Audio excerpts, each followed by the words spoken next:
అలా ఇండస్ట్రీలోకి ఫస్ట్ అడుగు. అంటే ఈ షార్ట్ ఫిల్మ్ స్క్రీన్ చేశాను సార్. ఇక్కడ ప్రసాద్ ల్యాబ్స్లో స్క్రీన్ చేసాం. ప్రసాద్ ల్యాబ్స్లో స్క్రీన్ చేసి అరవింద్ గారు, అల్లు అర్జున్ గారు, శిరీష్ గారు, నాని గారు, తర్వాత సుమంత్ గారు, తర్వాత రాజ్ తరుణ్ గారు, ఇంకొచ్చారు రామ్మోహన్ గారు ప్రొడ్యూసర్. ఆయన రామ్మోహన్ గారు ప్రొడ్యూసర్, ఉయ్యాల Jampala producer S Rammohan garu. Yeah, so all this people came down, అందరూ వచ్చారు. They also the short films and all the stuff. And then Aravind garu పిలిచి హీ సెడ్, మీరు ఐ విల్ ఫండ్ యూ, మీరు ప్రొడ్యూస్ చేయండి, ఐ విల్ ఫండ్ ప్రాజెక్ట్, మీరు చెయ్యండి అని చెప్పి. అలాగే విడిడ్ మీకు మీరే మాకు మేమే అని ఒక ఫిల్మ్ అనమాట, ఫీచర్ ఫిల్మ్ చేసాం. It was a love story. So it was a love story. కానీ entry into the industry Sukumar garu ఎందుకన్నా అంటే మీకు మీరే మాకు మేమే కన్నా ముందు నాన్నకు ప్రేమతో వచ్చింది 3 months. So people got to know, film industry people got to know my name because 3 months before Nannaku Prematho వచ్చింది కాబట్టి that was the entry. But then as a film maker I got introduce through Aravind garu అనమాట. Okay okay. అంటే ఇప్పుడు సుకుమార్ గారు work చేశారా నాన్నకు ప్రేమతో మీరు? లేదు sir, Sukumar గారి దగ్గరికి వెళ్ళి షార్ట్ నా ఫీచర్ ఫిల్మ్ చూపించారు. నా ఫీచర్ ఫిల్మ్ కథ చెప్పమన్నారు. షార్ట్ ఫిల్మ్స్ బాగా చేసావు, నీ సినిమా కథ చెప్పు అన్నారు. కథ చెప్పా. ఒరే నువ్వేమో చేసేవని థ్రిల్లర్స్, షార్ట్ చేసేదేమో లవ్ స్టోరీ, అది కూడా లాజికల్గా చేస్తున్నావు నువ్వు. ఇది కాదు పక్కన పెట్టు, ఇది ఎలాగో స్టార్ట్ అయిపోయిందా అన్న. స్టార్ట్ అయిపోయింది సార్, డోంట్ వరీ, దీని రిజల్ట్ ఏమైనా మంచిదే అవుతుంది, will figure out what to do, నీ షార్ట్ ఫిల్మ్స్ లాంటి కథ చెప్పు అన్నారు. అప్పుడు ఐ టోల్డ్ నాన్నకు ప్రేమతో. అప్పుడు నాన్నకు ప్రేమతో కాదు, and the story I told was also teacher కోసం స్టూడెంట్ చేసే కాన్ఫ్లిక్ట్ అనమాట. నాన్న కోసం హీరో చేస్తారు కదా ఇందులో, అందులో టీచర్ కోసం స్టూడెంట్ చేస్తాడు, మెంటర్ కోసం చేస్తాడు బేసిక్లీ. ఓకే. సో అది ఇదనమాట. And it was a very basic story. అంటే అప్పటికి ఇంకా ఇంత ఇవాల్వ్ అవ్వలేదు, రైటింగ్ రిచ్ అవ్వలేదు, లాజిక్స్ అన్నీ వేర్ దేర్, లాజిక్స్ వరకు ఉన్నాయి కానీ ఇంత ఇవాల్వ్ అవ్వలేదు, ఇమోషన్ ఇవాల్వ్ అవ్వలేదు. ఇమోషన్స్ ఉండేవి కాదు నాకు, very low on the emotions then. Emotions emotions ఏవిరా, లాజిక్ వరకు బాగానే పెడుతున్నావు, ఇమోషన్స్ ఏవి? ఇమోషన్స్ ఎందుకు సార్, లాజిక్ ఉంటే చాలు కదా, లాజికల్గా ఉండాలి సార్ కదా. పెళ్ళయిందా అంటే అయింది సార్. పిల్లలు ఉన్నారా అంటే లేరు సార్, వాళ్ళు పుట్టినప్పుడు నీకు తెలుస్తుంది, నీకు అప్పుడు సినిమా అర్థం అవుతుంది, నీకు అర్థమైంది సార్. వాడు ధృవగాడు పుట్టిన తర్వాత చాలా అర్థమైంది. పెద్ద అబ్బాయి పేరు ధృవ. ఓకే. సో అలాగా that thing started off. Okay. So Nannaku Prematho కథతో మీ ప్రయాణం మూల కథ సార్, మూల కథ అదేలేండి. తర్వాత అంతా మరి సుకుమార్ గారు మీరు అందరూ కూర్చుని చాలా చేశారు. నేను రాసిన దానికి ఆయన చేసిన దానికి మాతృక మీది, జస్ట్ జెనిసిస్ పాయింట్ అంతే అంతే సార్, మాతృక. దాన్ని ఆ విధంగా చేస్తే అది పెద్ద ల్యాండ్ మార్క్ హిట్ అయిన ఫిల్మ్ కదా. అవును సార్. తర్వాత నాకు మై డౌట్, మీరు ఆ సినిమా అంత మంచి హిట్ సినిమాకి పనిచేసి ఒక మాతృకను అందించి, సుకుమార్ గారు చాలా దాని మీద కష్టపడి ఉండొచ్చు, టీం అంతా బాగా, బట్ మీరు అసలు ధాతువు అంటాం కదా, రా మెటీరియల్ ఇచ్చింది మీరు. సో మీకు ఆ ఇమేజ్, ఆ ఫేము, ఆ రికగ్నిషన్ రాదర్, అది మీకు ఇమీడియట్గా డైరెక్టర్ అవడానికి వర్కౌట్ అవ్వలేదండి? లేదు సార్, అంటే మీకు మీరే మాకు మేమే వర్కౌట్ ఫెయిల్ అయిన తర్వాత ఐ రియలైజ్ నేను ఇంకా నేర్చుకోవాలి, రైటింగ్ నేర్చుకోవాలి. ఐ నీడ్ టు, ఒక షార్ట్ ఫిల్మ్ నుంచి ఫీచర్ ఫిల్మ్కి వచ్చేస్తున్నాను నేను, ఇట్ ఇస్ నాట్ రైట్. అప్పుడు యూట్యూబ్లో కూడా కమెంట్స్ ఉండేవి సార్, ఎవడు తిట్టేవాడు కాదు, పీపుల్ వేర్ నైస్. ఎవరు ఎదుటి ఇన్సల్ట్ చేయాలనో లేకపోతే వీడిని హ్యూమిలేట్ చేయాలనో మాట్లాడేవారు కాదు. నచ్చలేదు బ్రో అనేవారు అంతే. ఏంటి బ్రో ఇది ఇంకా బెటర్గా తీయచ్చు కదా అని, అంతే, అదే లిమిట్ ఉండేది.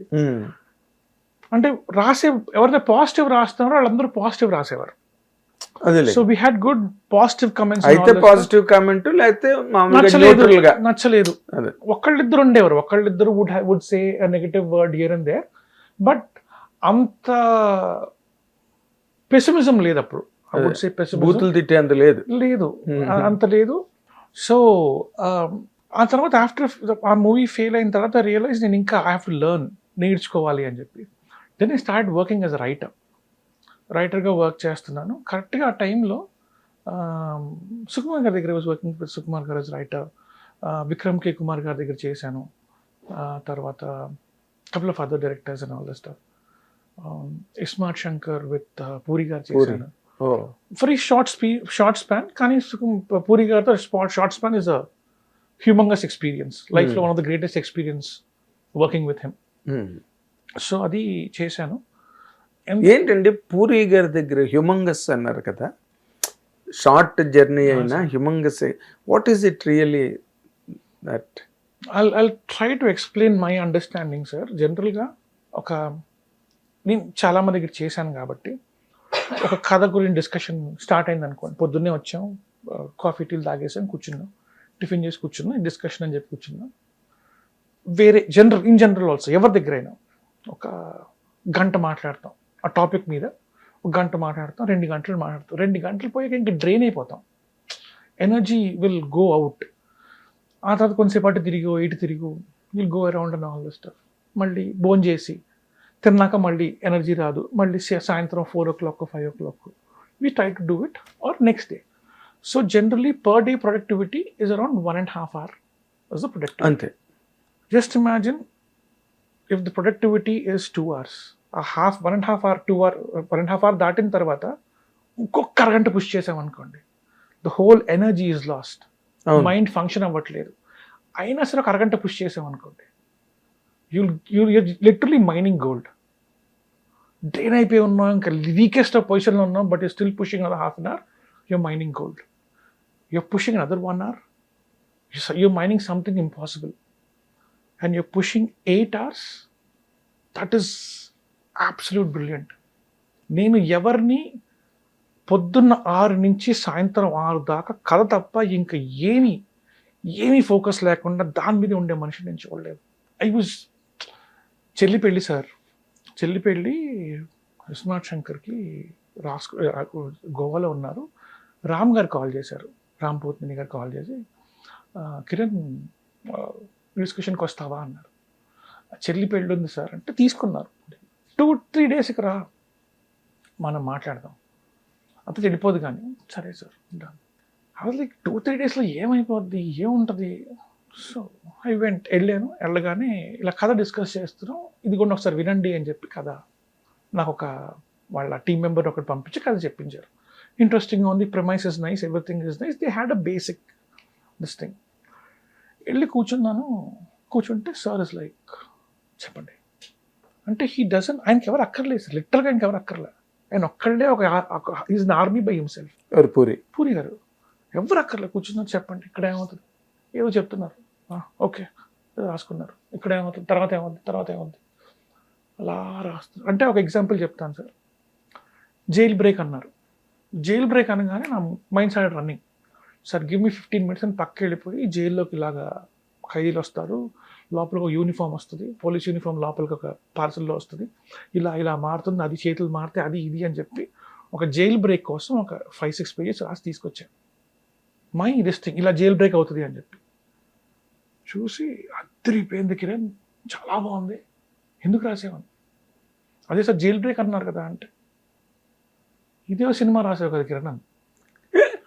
అది కాదు సార్ జైల్ బ్రేక్ అన్నారు కదా అంటే, ఇది పక్కన పెట్టు, ఓపెన్ చేసి ఫస్ట్ సీన్ ఇది, దానికి ఎందుకంత ఎఫర్ట్ పెడుతున్నావు, ఓపెన్ చేస్తే పారిపోయాడ్రా అని సౌండ్ వస్తుంది, పుప్పున ఒక లైట్ ఆన్ అవుతుంది, అందులో పరిగెడుతూ ఉంటాడు, వెనకాల పోలీసులు పరిగెడతారు.